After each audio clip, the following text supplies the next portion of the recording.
हाँ जी बच्चों, पिछले वीडियो में हमने SA520 किया था एनालिटिकल प्रोसीजर। इसमें हमने सीखा था financial into non financial transaction. Non financial data से वैल्यू निकालकर उसको इवेल्युएट करना कि कोई मिस स्टेटमेंट है या नहीं है। हमें अब मिस स्टेटमेंट मिल गई और उसका डाटा है बहुत बड़ा डाटा है 1,00,000 एंट्री। क्या ऑडिटर 1,00,000 एंट्री चेक करेगा? नहीं भाई, इतना काम करेगा तो कॉस्ट भी बहुत लगेगी, टाइम भी बहुत लगेगा। तो इसके लिए आया SA530 ऑडिट सैंपलिंग। चलो अब इस ऐसे को हम करते हैं शॉर्ट क्वेश्चन आंसर के माध्यम से। SA530 audit sampling. सैंपल से इसको हम पढ़ेंगे, आइटम सेलेक्ट करेंगे सैंपलिंग टेक्निक लगाकर और उससे हम रिस्क को मेजर करेंगे ऑडिट प्रोसीजर लगाकर और लिस्ट ऑफ डेविएशन और मिस स्टेटमेंट निकालकर हम एवेल्यूएट करेंगे रिजल्ट को। चलो इस ऐसे को पढ़ते हैं शॉर्ट क्वेश्चन आंसर के माध्यम से। हर ऐसे का एक ऑब्जेक्टिव होता है, तो SA530 का ऑब्जेक्टिव क्या है? Design and select N appropriate sample. Design and select an appropriate sample, perform audit procedure on it and evaluate the result to conclusion about the entire population। यानी कि हमें इस ऐसे का ऑब्जेक्टिव है कि हमें एप्रोप्रिएट डिजाइन करना है, किसके लिए? सेलेक्ट करने के लिए सैंपल को, ऑडिट प्रोसीजर लगाकर इस पे एवेल्युएट करना है रिजल्ट को, जिससे कि हम सही ऑडिट ओपिनियन दे सके। सैंपलिंग क्या है?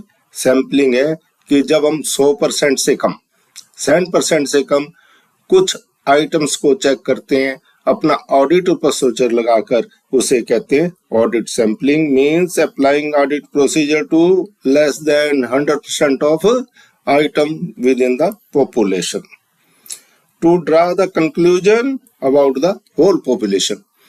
हमने देखा कि हमने 5% चेकिंग किया, कोई गलती नहीं मिली, तो हम ये मान सकते हैं कि पूरी की पूरा जो एंट्री है वो हमारी सही है। ऑडिटर सैंपलिंग क्यों करता है भाई? क्योंकि डाटा बहुत लंबा है, बड़ा साइज हो तो ये इम्प्रैक्टिकल है कि 100% का चेकिंग करना टाइम कंज्यूमिंग है, कॉस्टली है। इसको हम पहले ही बात कर चुके हैं। और सैंपलिंग जो है हमें रीजनेबल एश्योरेंस प्राप्त देती है।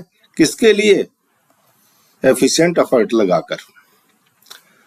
अगर हम एफिशिएंट एफर्ट से ये सैंपलिंग करते हैं तो हमें रीजनेबल एश्योरेंस मिल जाता है। इसमें हमने पढ़ा पॉपुलेशन। पॉपुलेशन क्या है? पूरा डाटा है, जो हमारा सेट ऑफ डाटा है जिसपे हमें सैंपलिंग लगाना है, तो उसको बोलते हैं population. Entire set of data from which sample is drawn, यानी कि पूरी की पूरी सेल इनवॉइस है जैसे, तो सेल इनवॉइसेज को बोलेंगे पॉपुलेशन। सैंपलिंग यूनिट, इसमें जो इंडिविजुअल आइटम हुआ पॉपुलेशन का पार्ट हुआ। जैसे 1,00,000 हमारी सेल्स इनवॉइस है तो एक इनवॉइस हुई, वो सैंपलिंग यूनिट हुई। Sampling risk. सैंपलिंग रिस्क क्या है? ऑडिटर कंक्लूजन करते हैं सैंपल पे और वो जो एक्चुअल है उससे डिफर हो सकती है, तो उसको बोलते हैं sampling risk. Auditor conclusion based on sample may be differ from the conclusion if whole population were examined. यानी कि अगर हमने रिजल्ट निकाला कि हमें 1,00,000 में से हमने 1,000 इनवॉइस चेक की, उसमें हमें गलती मिली 100 रुपए की, तो हमने कहा कि टोटल गलती 1,000 रुपए की हो सकती है, 1,00,000 रुपए की हो सकती है, तो इस हिसाब से हम उसको निकालते हैं। तो ये ऑडिटर का कंक्लूजन है। अगर हम 1,00,000 की 1,00,000 चेक करते हैं, हमारा कंक्लूजन है ये गलत हो सकता है, इसको बोलते हैं sampling risk. Anomaly, deviation of miss statement not represented the population. वो गलती ऐसी गलती होती है जो एक बार होती है, जो सिस्टमेटिक नहीं होती, ओनली वन टाइम मिस्टेक है। कि नया हमने ऑपरेटर रखा था, उसने इनवॉइस को वाउच करने के बजाय, उसने वाउच करनी थी 1,00,000 रुपए के लिए, उसने 1,10,000 रुपए के लिए वाउच कर दी। ये कोई सिस्टम की एरर नहीं थी, ये सिस्टमेटिक एरर नहीं थी, ये वन टाइम एरर थी, आइसोलेशन में एरर थी। इस ऐसे एरर को ऑडिटर जजमेंट लगाता है कि ये वन टाइम है या सिस्टमेटिक है। इसको बोलते हैं एनोमली। टॉलरेबल मिस स्टेटमेंट, हमने मैटेरियलिटी के टाइम में भी इसको पढ़ा था कि जो ऑडिटर मैक्सिमम एरर को एक्सेप्ट कर सकता है उसको बोल लेंगे टॉलरेबल मिस स्टेटमेंट। अब आ जाते हैं ऑडिट के सैंपलिंग के टाइप क्या क्या है। दो तरह की सैंपलिंग होती है, statistical sampling, non statistical sampling. तो स्टैटिस्टिकल सैंपलिंग क्या होती है? ये रैंडम सिलेक्शन होता है प्रोबेबिलिटी थ्योरी के हिसाब से। Uses random selection and probability theory for evaluation. और नॉन स्टैटिकल होती है, ऑडिट अपने जजमेंट के बेस पे इसको कर लेता है, इसका कोई तरीका नहीं होता, नॉन मैथमेटिकल है ये। इसमें न तो हमारे कोई प्रोबेबिलिटी थ्योरी लगाते हैं, न कोई स्टैटिस्टिक्स का फॉर्मूला लगाते हैं, सीधा ऑडिटर अपने जजमेंट के हिसाब से इन ऑडिटर को कर लेता है।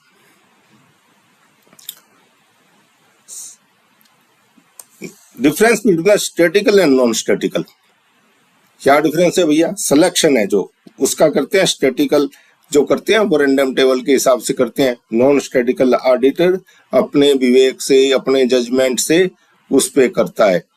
प्रोबेबिलिटी टेबल का यूज करते हैं या उसका फॉर्मूला का यूज करते हैं, स्टैटिस्टिकल में करते हैं।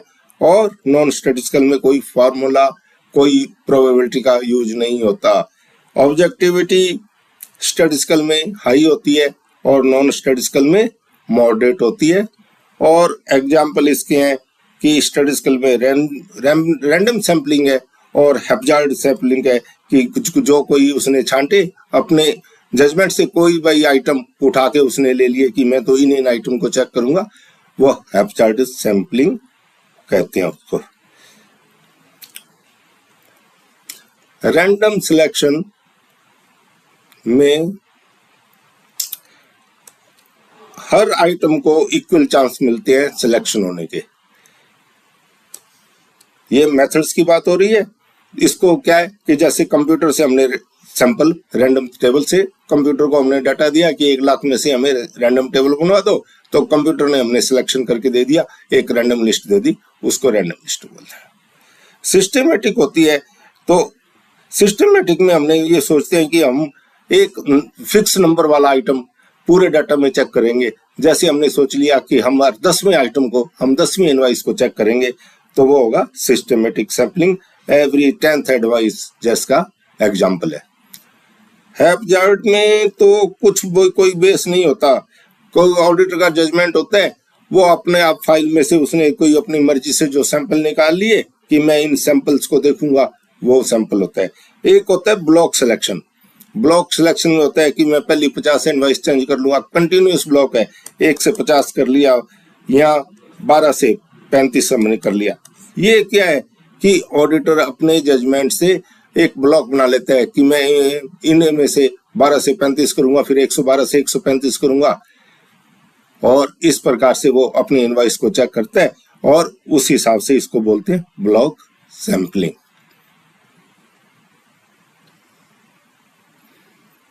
सैंपल का प्रोसेस का क्या है, इसके क्या क्या स्टेप्स हैं, इसके बात करते हैं। कि पहले वो अपना ऑब्जेक्टिव डिफाइन करता है कि हमें क्यों करना है और कैसे करना है,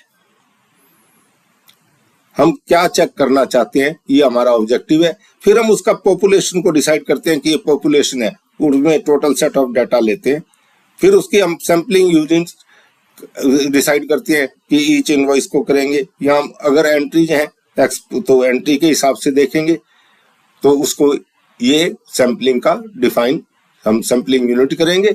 और फिर हम सैंपल साइज को डिसाइड करेंगे। सैंपल साइज डिसाइड होता है रिस्क के और टॉलरेबल मिस स्टेटमेंट से।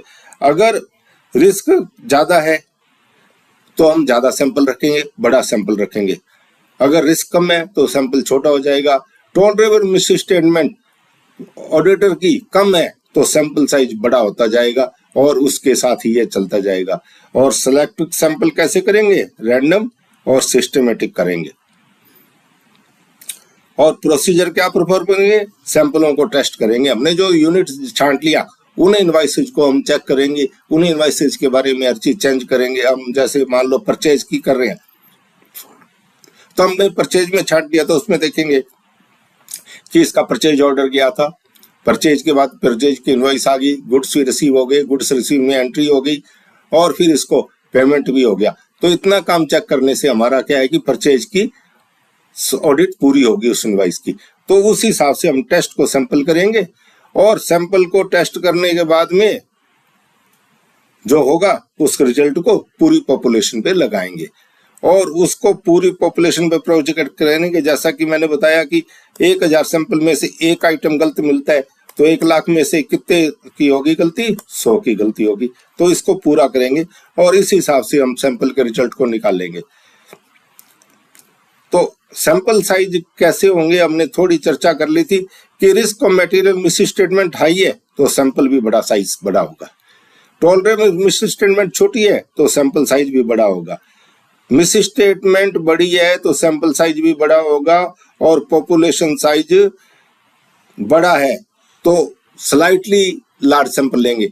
यानी कि अगर हमने 1 लाख का है सैंपल, उसमें से 1000 छांट रहे हैं और अगर ये सैंपल 10 लाख का है तो हम ये नहीं है कि 10,000 करेंगे, इसको हम 1500 भी कर सकते हैं, ऐसा सैंपल भी हम कर सकते हैं। तो ये जरूरी उसके नहीं होगा, ये ऑडिटर के प्रोफेशनल जजमेंट पे होगा कि वो सैंपल साइज को कितना बड़ा लगता है। थोड़ा बड़ा कर सकते हैं जैसे जैसे पॉपुलेशन का साइज बढ़ता जाता है। सैंपलिंग रिस्क की हमने ऊपर बात करी थी कि ऑडिटर का जो कंक्लूजन है सैंपल पे वो ओरिजिनल से डिफर हो सकता है कि अगर पूरी की पूरी पॉपुलेशन को एग्जामिन किया जाए। और if the auditor conclude based on the sample differ from the conclusion if the entire population were examined, यानी कि अगर ऑडिटर ने कंक्लूजन निकाला कि गलती है 1 लाख की, अगर पूरी पॉपुलेशन को चेक करते तो हो सकता है गलती 1,20,000 की होती। ये है सैंपलिंग रिस्क।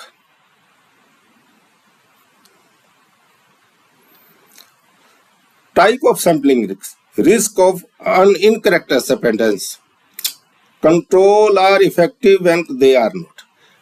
ऑडिटर कंक्लूड करता है कि कंट्रोल इफेक्टिव है परंतु वो नहीं थे तो ऑडिटर का जजमेंट गलत हो गया, तो ये हो गया इनकरेक्ट एक्सेप्टेंस। और इसी प्रकार उल्टा हो सकता है कि कंट्रोल इफेक्टिव है और जबकि वो इफेक्टिव थे, ये भी रिस्क ऑफ अनकरेक्ट रिजेक्शंस है।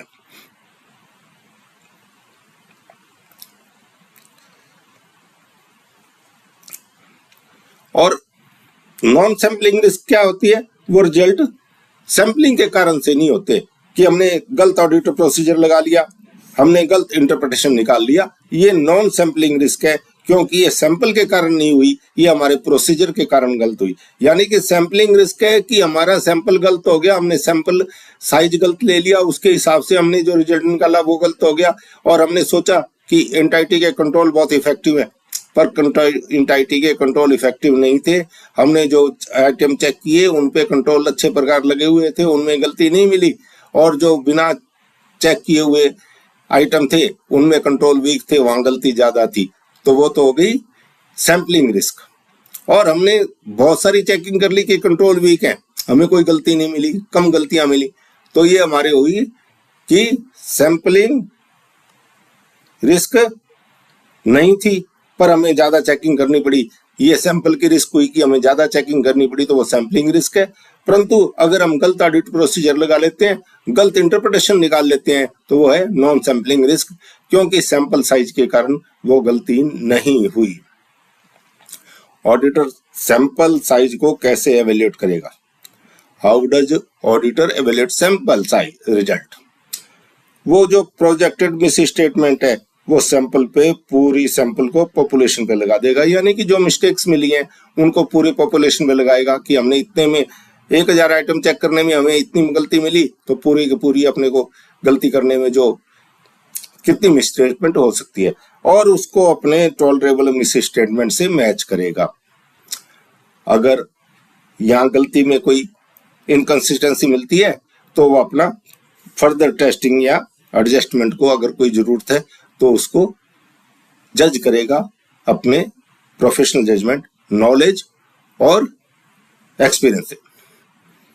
अगर एनोमली मिलती है तो ऑडिटर को क्या करना है? एनोमली के बारे में आपने बात की थी कि वो कोई एक सिंगल आइटम है, वो उसका इन्वेस्टिगेट कॉज करेगा कि वो सिंगल आइटम है, वो गलती है, वो पूरी पॉपुलेशन पे नहीं हो सकती। ये कंसीडर करेगा कि वो आइसोलेटेड है या सिस्टमेटिक है। सिस्टमेटिक है तो पूरे पॉपुलेशन को वो इफेक्ट करेगी, अगर वो आइसोलेटेड है तो एक आइटम को करेगी। तो ऑडिटर को ये कंसीडर करना बहुत जरूरी है। और अगर ऐसा बहुत सारी गलतियां पाई जाती हैं तो अपने सैंपल प्रोसीजर को वो मॉडिफाई करेगा, और अगर जरूरत पड़ेगी तो और ज्यादा टेस्टिंग करेगा। तो ये हुआ हमारा सैंपलिंग ऑडिट में जो हम करते हैं। इससे हम थोड़ी चेकिंग करके पूरी पॉपुलेशन पे रिजल्ट निकालते हैं, और ये रिजल्ट से हम पहुंचते हैं कि अगर हमारी ज्यादा गलतियां मिलती हैं तो हम देखते हैं कि उसका हमारी फाइनेंशियल रिपोर्टिंग पे, फाइनेंशियल स्टेटमेंट पे क्या इफेक्ट आया है, और इस इफेक्ट को हम पूरी पॉपुलेशन पर प्रोजेक्ट करके मैनेजमेंट से बात करते हैं कि इन गलती होने की संभावना है, और इस हिसाब से हम मैनेजमेंट से जो उसको अपने स्टेटमेंट्स को करेक्ट करने के लिए कहते हैं। अगर बहुत ज्यादा मिस्टेक्स मिलती हैं तो हम सैंपल साइज बढ़ा देते हैं और ज्यादा चेकिंग करते हैं। ये हुआ सैंपलिंग। अगले वीडियो में हम करेंगे SA फॉर 540 अकाउंटिंग एस्टिमेट्स। वो बहुत इंपॉर्टेंट होते हैं क्योंकि वो एस्टिमेट मैनेजमेंट अपने एक्सपीरियंस, अपने उसके हिसाब से बनाते हैं, और एस्टिमेट्स पे, प्रोविजंस पे गाइडलाइन इंस्टीट्यूट ने जारी की है कि ऑडिटर को उनको कैसे चेक करना है, तो उसको देखेंगे अगले वीडियो में। आज के बस इतना ही।